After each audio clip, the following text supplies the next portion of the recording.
As part of the signing of the AST and the creation of the application form, you as a manager indicated that the tenant needed a guarantor to also sign the tenancy agreement.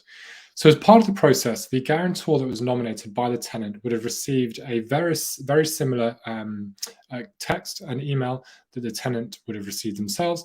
And that's just encouraging them to log into COHO so they can sign the document themselves.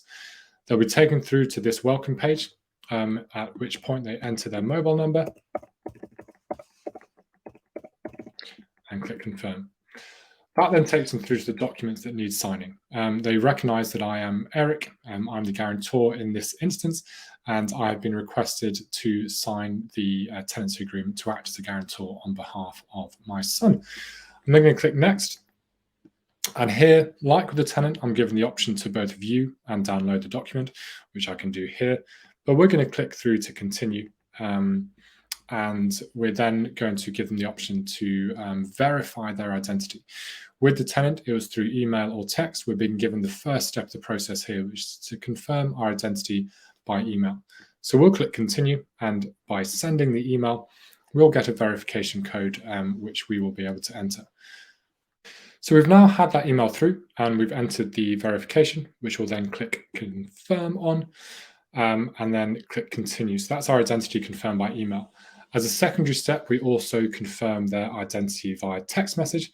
So that text will be sent, and shortly I'll receive a verification or a notification via text message with that code. I've now had that through, and I'm going to click confirm. And then what will happen is I will be presented with a very similar screen to what the tenant saw, and that's just the opportunity for me to enter in my signature. I'm going to click continue. Again, I'm going to confirm that I've agreed to the terms and conditions, and we're going to sign the tenancy agreement.